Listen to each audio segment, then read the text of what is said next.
오늘 하나님께서 우리에게 주신 말씀은 데살로니가 후서 2장 1절부터 8절까지 말씀입니다. 교독하겠습니다.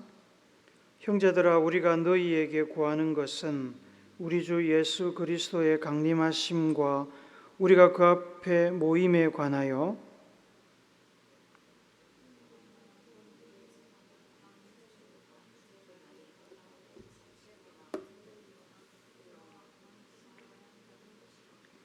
누가 어떻게 하여도 너희가 미혹되지 말라. 먼저 배교하는 일이 있고 저 불법의 사람 곧 멸망의 아들이 나타나기 전에는 그날이 이르지 아니하리니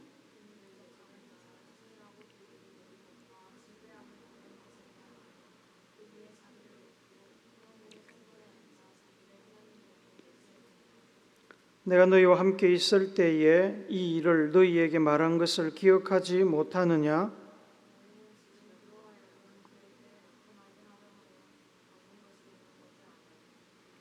불법의 비밀이 이미 활동하였으나 지금은 그것을 막는 자가 있어 그 중에서 옮겨질 때까지 하리라.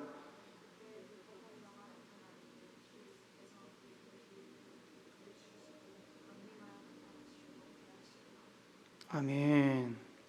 미국으로 이민 가는 합법적인 방법 중에 대표적인 방법은 가족 초청 이민, 취업 이민, 투자 이민입니다. 투자 이민은 내가 미국에 일정 금액 이상을 투자하고 그 대가로 영주권이나 시민권을 얻는 것입니다. 돈이 많이 듭니다. 가족 초청 이민은 미국에 있는 친인척이 나를 초청해주고 먹고 사는 것을 보증해 줄 때 가능합니다. 미국에 친척도 없고 투자할 만한 돈도 없는 사람들이 가장 선호하는 이민은 취업 이민입니다. 미국 내에 일자리를 구하고 그 회사가 나의 먹고 사는 것을 보증해 주면 가능합니다. 그렇게 해서 미국에 거주할 수 있는 영주권이나 시민권을 받게 되면 이제 해야 할 일은 이삿짐을 보내고 항공권을 구매한 뒤에 공항으로 가서 비행기를 타고 실제로 미국으로 건너가는 것입니다. 아무리 시민권, 영주권을 받아도 미국 영주권자, 시민권자가 되었다고 해도 미국으로 실제로 가지 않으면 새로운 삶을 온전히 시작할 수 없습니다. 이삿짐을 보내는 일은 고려해야 할 것이 굉장히 많습니다. 항공권을 예약하고 공항까지 가는 길도 예사로운 길이 아닙니다. 가는 길에 교통사고, 차량 정체, 건강 이상, 기상이변 등 여러 가지 변수가 생길 수도 있습니다. 비행기에 오르기까지도 절차가 많아서 시간이 많이 걸립니다. 비행기를 탔다고 해도 흔한 일은 아닙니다만 미국 땅에 도달할 때까지는 안심할 수 없습니다. 난기류, 기상이변, 비행기 기계 고장 등 다양한 일이 일어날 수 있습니다. 이 모든 변수와 장애물을 극복하고 미국 땅을 밟은 후에야 비로소 미국에서 영주권자로 시민권자로 새로운 삶을 시작할 수 있습니다. 예수님을 영접하고 그리스도인이 된 우리의 삶은 마치 미국 영주권, 시민권을 받고 미국으로 갈 준비를 하는 사람과 같습니다. 예수님을 영접하여 그리스도인이 되면 우리는 하늘나라 시민권을 얻게 됩니다. 하늘나라 시민권을 얻어 하늘나라의 백성이 되지만 아직 우리는 이 땅에 있습니다. 영주권 시민권을 받은 사람이 비행기를 타고 가서 공항에 내리기까지 많은 일과 과정을 거쳐야 하는 것처럼 하늘나라 시민이 된 우리도 하늘나라에 들어가기까지 이 땅에서 해야 할 많은 일과 과정이 있습니다. 일이 중간에 꼬이면 곤란한 일을 겪게 되고 믿음을 끝까지 지키지 못하면 하늘나라에 도착하지 못할 수도 있습니다. 예수님께서는 요한복음 14장 2절부터 3절 말씀에서 다시 오심 재림에 대하여 이렇게 말씀합니다. 같이 읽어봅시다. 시작. 내 아버지 집에 거할 곳이 많도다. 그렇지 않으면 너희에게 일렀으리라. 내가 너희를 위하여 거처를 예비하러 가노니 가서 너희를 위하여 거처를 예비하면 내가 다시 와서 너희를 내게로 영접하여 나 있는 곳에 너희도 있게 하리라. 예수님께서 죽었다가 부활하시고 승천하여 하나님의 나라, 하늘나라로 돌아가셨는데 그것은 혼자 잘 먹고 잘 살겠다고 땅에 있는 백성들을 버리고 떠난 게 아닙니다. 땅에 있는 백성들의 거처를 준비하러 먼저 가는 거라고 하셨습니다. 준비되면 다시 오셔서 땅에 있는 백성들을 데리고 갈 것이고 하늘나라에서 함께 살게 될 것이라고 약속하셨습니다. 주님이 돌아오시는 때가 언제인지에 관해서는 이렇게 말씀합니다. 마태복음 24장 36절 같이 읽읍시다. 시작. 그러나 그 날과 그 때는 아무도 모르나니 하늘의 천사들도 아들도 모르고 오직 아버지만 아시느니라. 예수님의 대답은 너무나 명료합니다. 하나님 말고는 아무도 모릅니다. 그래서 그 때에 관해서 아는 척하는 사람은 100% 사기꾼이라고 보면 됩니다. 모르는 것을 아는 척하거나 아니면 자기가 하나님인 것처럼 거짓말을 하는 겁니다. 예수님께서 다시 오실 때가 마치 노아의 때와 같다고 말씀하셨습니다. 노아의 때란 하나님께서 홍수로 세상을 심판하신 때를 말합니다. 이 말씀의 뜻은 매우 중요한 4가지 사실을 내포합니다. 첫째로 노아 때 하나님께서 물로 세상을 심판했듯이 예수님의 재림은 세상에 대한 심판이 될 것입니다. 둘째로 노아가 오랜 세월 산 위에서 배를 만들며 세상을 향해 경고했듯이 예수님께서 다시 오시기 전에 여러 가지 경고의 징조가 나타날 것입니다. 셋째로 노아의 경고에도 불구하고 비가 오는 그 순간에도 사람들이 노아의 경고를 듣지 않은 것처럼 예수님이 다시 오실 여러 가지 징조가 보였음에도 불구하고 사람들은 여전히 믿지 않고 받아들이지 않을 것입니다. 넷째로 결국에 노아의 가족만이 생명을 보존했던 것처럼 예수님이 다시 오시면 믿고 기다리는 자들만 구원받고 나머지는 심판받게 될 것입니다. 예수님의 이런 종말의 경고를 듣고 제자들과 성도들은 처음에 반신반의했습니다. 그러나 예수님께서 죽음에서 부활하시고 승천하신 이후에 제자들은 예수님의 그 말씀이 단순히 선생의 과장된 경고가 아니라 실제로 그런 일이 일어날 것에 대한 경고임을 깨닫게 됩니다.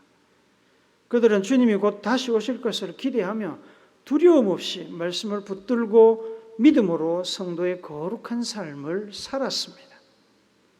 그런데 주님은 성도들의 기대처럼 곧바로 돌아오시지 않았습니다. 예수님께서 드디어 오시는 이유에 관해 성도들을 위로하며 베드로는 이렇게 말씀합니다. 베드로후서 3장 9절 말씀 읽습니다. 시작. 주의 약속은 어떤 이들이 더디다고 생각하는 것 같이 더딘 것이 아니라 오직 주께서는 너희를 대하여 오래 참으사 아무도 멸망하지 아니하고 다 회개하기에 이르기를 원하시느니라. 예수님께서 돌아오시는 때가 늦추어지고 있는 이유는 한 사람이라도 더 구원하기 위함입니다. 주님이 오시면 심판이 있고 더 이상의 기회가 없기 때문에 이 땅에서 기다리는 성도들이 좀 힘들더라도 사랑과 인내로 참고 견디기를 기대하시면서 마지막 때 그 데드라인을 미루고 계신 겁니다. 예수님의 이 마음을 모르고 성도들 중에는 조바심이 나서 예수님의 때를 열심히 어떻게든 알아내려고 계산하는 사람들이 많이 있었습니다. 그때도 있었고 지금도 있습니다. 또한 어떤 사람들은 자신들이 예수님의 때를 안다고 거짓말을 하면서 순진한 성도들을 속이기도 합니다. 예수님이 다시 오시는 때에 대한 논란이 교회 안에 일어났습니다. 성도들이 흔들렸습니다. 데살로니가 교회에서도 그런 일이 일어났습니다. 그래서 사도 바울은 데살로니가 교인들에게 편지를 쓰면서 이렇게 조언했습니다. 데살로니가 전서 5장 1절 2절을 우리 세 번역으로 읽어봅시다. 시작. 형제자매 여러분, 그 때와 시기를 두고서는 여러분에게 더 쓸 필요가 없겠습니다. 주님의 날이 밤에 도둑처럼 온다는 것을 여러분은 자세히 알고 있습니다. 주님이 언제 오실지는 바울도 모르고 천사도 모르고 아무도 모르지만 밤사이에 도둑이 침투하듯이 어느 날 갑자기 오실 겁니다. 그리고 그 사실을 이미 바울이 과거에 데살로니가에 있을 때 성도들을 가르쳐서 성도들이 다 알고 있었습니다. 바울이 그것을 지금 상기시키고 있는 겁니다. 또한 바울은 예수님께서 언제 오실지 모르지만 예수님은 우리를 골탕 먹이고 망하게 하려고 일부러 우리가 방심한 틈을 노려서 오시지는 않는다고 덧붙입니다. 주님의 모든 행동과 계획은 한 사람이라도 더 살리는 것이 목적이지 쳐내고 죽이는 것이 목적이 아닙니다. 우리가 할 일은 근심하고 걱정하는 것이 아니라 언제 오실지 모르지만 언제 오셔도 환영할 수 있는 준비된 삶을 사는 겁니다. 그래서 바울은 성도들에게 그러므로 우리는 다른 이들과 같이 자지 말고 오직 깨어 정신을 차릴지라 라고 당부했습니다. 이런 바울의 당부에도 데살로니가 지역에서는 예수님의 다시 오심에 대한 혼란이 줄어들지 않았던 것 같습니다. 특히 다시 오심에 대한 거짓 선생들의 선동이 이어졌고 성도들 중에는 사도 바울의 가르침을 잊어버리고 신앙적으로 심각한 갈등을 겪고 있는 사람들이 있었던 것 같습니다. 그 소식을 듣고 바울이 다시 데살로니가 교인들에게 편지를 써서 권면했습니다. 그것이 오늘 우리가 읽었던 본문인데 2장 1절, 2절을 쉬운 성경을 우리 한번 읽어봅시다. 시작.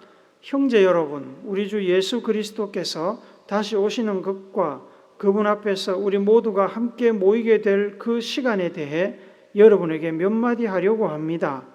예언이나 말씀 혹은 우리가 보냈다고 꾸민 가짜 편지를 가지고 주님의 날이 벌써 왔다고 떠들어대는 사람들 때문에 흔들리거나 두려워하지 마십시오. 성도들에 대한 이러한 바울의 당부에는 아직 그때가 멀었다는 확신이 담겨 있습니다. 바울이 그때가 아직 멀었다고 확신하면서 성도들에게 흔들리거나 두려워하지 말라고 당부할 수 있는 근거는 앞서 말씀드린 대로 예수님께서 우리를 골탕 먹이려고 몰래 와서 뒤통수 치는 분이 아니기 때문입니다. 예수님이 사도 바울이나 다른 사도들, 제자들 모르게 몰래 와서 제자들을 바보로 만드는 분이 아니라는 겁니다. 바르게 신앙생활하며 날마다 하나님의 말씀에 순종하고 성령의 인도를 따라 살고 있다면 아무것도 두려워할 것이 없습니다. 예수님은 결코 우리를 속이거나 우리를 놓치지 않으십니다. 바울이 그때가 아직 멀었다고 확신하면서 흔들리거나 두려워하지 말라고 성도들에게 당부할 수 있는 또 다른 근거는 예수님께서 다시 오시면 그 앞에 반드시 전조 현상이 나타난다고 예수님께서 직접 말씀하셨기 때문입니다. 언제 오시는지는 모르지만 오실 때가 되면 전조 현상이 나타납니다. 마태복음 24장 23절 24절 말씀 같이 읽습니다. 시작. 그때 사람이 너희에게 말하되 보라 그리스도가 여기 있다 혹은 저기 있다 하여도 믿지 말라.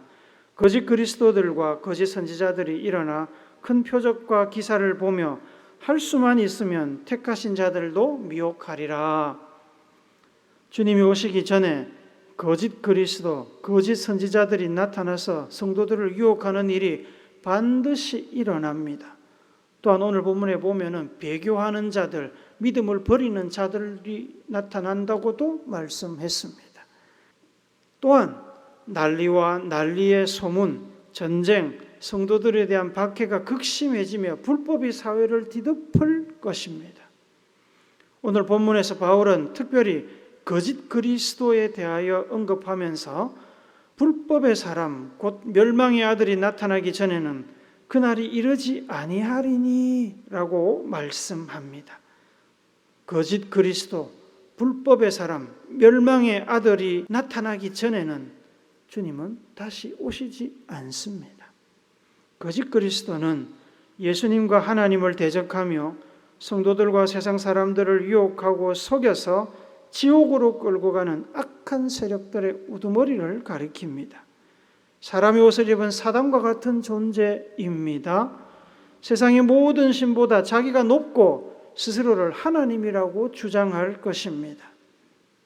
지금은 이 적그리스도 악한 세력의 우두머리가 하나님의 능력에 의해 눌려 있어서 제대로 활동하지 못하고 있지만 예수님께서 다시 오실 때가 가까이 오면 잠시 풀려나서 할 수 있는 대로 믿지 않는 사람들은 물론이고 믿는 자들도 삼키려고 발악을 할 것입니다. 그런 일이 있고 난 뒤에야 예수님께서 다시 오시고 적그리스도를 물리치실 것입니다. 바울이 그때가 아직 멀었다고 확신하며 흔들리거나 두려워하지 말라고 성도들에게 당부할 수 있는 가장 중요한 근거는 예수님께서 제자들에게 주신 그 지상 대위임 명령 때문입니다. 마태복음 28장 19절 말씀 우리 같이 읽습니다. 시작. 그러므로 너희는 가서 모든 민족을 제자로 삼아 아버지와 아들과 성령의 이름으로 세례를 베풀고, 사도행전 1장 8절도 읽습니다. 시작. 오직 성령이 너희에게 임하시면 너희가 권능을 받고 예루살렘과 온 유대와 사마리아와 땅끝까지 이르러 내 증인이 되리라 하시니라. 땅끝까지 가서 모든 민족을 제자 삼고 세례를 주며 예수님의 증인이 되라는 명령이 이루어지기 전에는 예수님이 오시지 않습니다. 땅끝까지 가라 해놓고 도달하기도 전에 게임 아웃, 끝을 선언하시는 그런 한 입으로 두말하는 예수님이 아닙니다. 땅끝까지 가서 모든 민족을 제자 삼고 세례를 주라는 예수님의 명령이 이루어질 때까지 한 사람이라도 더 살리려고 예수님은 기다리고 계십니다. 그러면 데살로니가 사람들과 유대인들이 가해오는 박해와 거짓 그리스도나 거짓 선생들의 유혹 속에 있는 성도들은 어떻게 살아야 됩니까? 데살로니가후서 2장 15절 말씀을 같이 읽습니다. 시작. 그러므로 형제들아 굳건하게 서서 말로나 우리의 편지로 가르침을 받은 전통을 지키라. 예수님의 다시 오심에 대한 혼란과 여러 가지 박해 속에서도 믿음을 잘 지키고 있던 대부분의 데살로니가 성도들에게 바울은 지금까지 그들이 배우고 익힌 그리스도인의 삶과 신앙의 전통을 지키고 누구에게도 마음을 뺏기지 말라고 당부합니다. 바울과 일행은 말씀을 선포하며 지극히 겸손한 자세로 성도들에게 그 어떤 부담도 지우지 않고 자비령으로 모든 것을 해결했습니다. 오로지 예수님의 복음만 전하고자 노력했습니다. 어떤 사리사욕도 구하지 않았습니다. 그래서 그들이 복음을 전할 때 성령의 임재와 능력, 성령이 주시는 큰 확신의 역사가 나타났습니다. 데살로니가 성도들은 예수님의 복음을 듣고 배우면서 성령이 충만했고 성령이 주시는 큰 기쁨을 경험했습니다. 그들은 사도 바울과 일행이 전해주는 복음을 하나님의 말씀으로 받았습니다. 마음을 열고 말씀이 마음밭에 뿌리 내리도록 겸손하게 순종했습니다. 그리고 복음이신 그리스도를 본받아 그리스도처럼 살려고 힘썼습니다. 사도 바울과 일행이 보여준 본을 따라서 그들처럼 살려고 노력했습니다. 그로 인해 데살로니가 교회는 급속도로 성장했고 고난과 박해 중에도 마게도냐와 아가야 지방의 믿음의 본이 되었습니다. 바울이 데살로니가 교인들에게 주었던 이 당부는 오늘도 유효합니다. 우리가 들어야 되는 말씀이라는 겁니다. 왜 그렇습니까? 그 이유는 간단합니다. 예수님께서 아직 돌아오시지 않았기 때문입니다. 우리는 여전히 데살로니가 교인들처럼 이 땅에서 예수님을 기다리고 있습니다. 우리는 이미 하늘나라의 시민권을 획득해서 하늘나라 백성이 되었지만 하늘나라가 아닌 이 땅에 남아 있습니다. 미국 땅으로 이민 가기 위해서 영주권이나 시민권을 받더라도 실제로 미국에 들어가기까지는 짐도 보내고 항공권도 구입하고 한국에 있는 집도 팔고 차도 팔고 공항까지 가서 출국 수속도 밟고 비행기를 타고 미국에 도착해야 비로소 온전히 새로운 삶이 시작되는 것처럼 하늘나라 시민권을 가지고 새로운 삶을 살려면 하늘나라, 하나님 나라에 들어가야 되는데 그 전에 이 땅에서 우리가 해야 할 일들이 있습니다. 어떤 사람은 아마 대부분의 우리는 육신의 생명이 다할 때 이 땅에서의 모든 과정을 마치게 될 것입니다만 어떤 사람은 누가 알겠습니까? 죽기 전에 예수님께서 다시 오셔서 그 모든 과정을 마치게 될지도 모릅니다. 하늘나라에 갈 때까지 우리는 이 땅에서 무엇을 해야 됩니까? 기록된 말씀, 예수님의 복음을 철저히 믿고 말씀대로 살고자 노력해야 됩니다. 성령의 임재와 능력 안에서 믿음의 확신을 가지고 예수님을 따르는 삶을 살아야 됩니다. 적그리스도, 거짓 선지자들, 스스로를 하나님이라고 부르는 사람들, 그들의 추종자들의 유혹과 거짓 가르침에 한눈 팔지 말고 흔들림 없이 믿음을 지켜야 합니다. 하나님께서 각자에게 주신 나름의 특별한 사명이 무엇인지 알고 이루기 위해 노력해야 됩니다.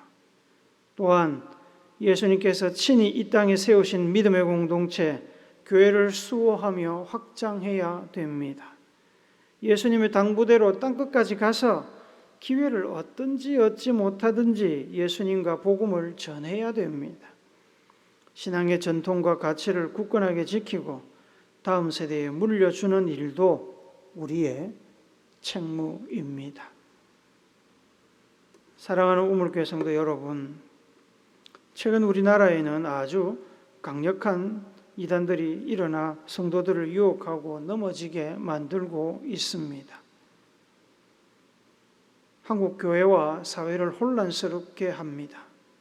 하나님의 교회, 신천지가 그런 곳들입니다. 통일교, JMS, 구원파 등도 여전히 활동하고 있습니다.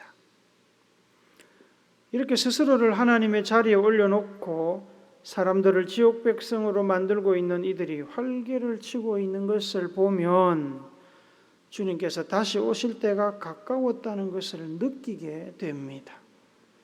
특히 최근 지구상에 일어나고 있는 이상기온 현상, 폭염, 가뭄, 홍수, 지진, 산불 등을 보면 예수님께서 경고하셨던 일들을 생각하지 않을 수 없습니다. 언제 주님이 오실지는 모르지만 언제 오셔도 이상하지 않은 시대를 우리는 살고 있습니다.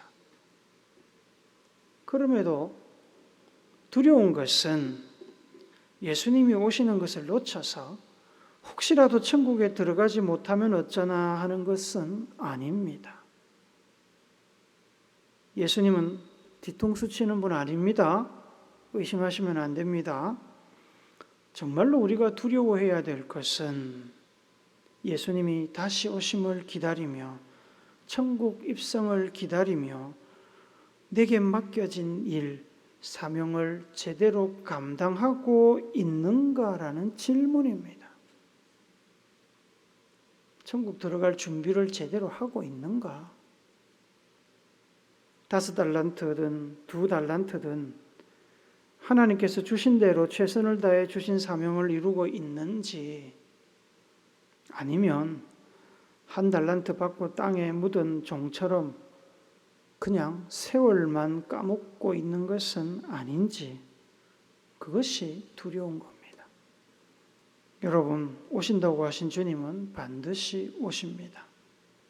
주님이 오시던 먼저 우리의 육신이 죽든 우리는 하나님 앞에서 우리의 삶을 평가받게 됩니다.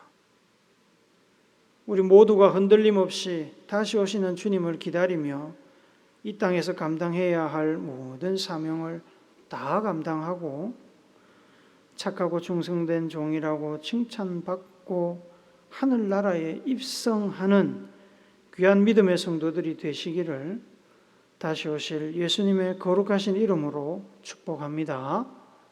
아멘.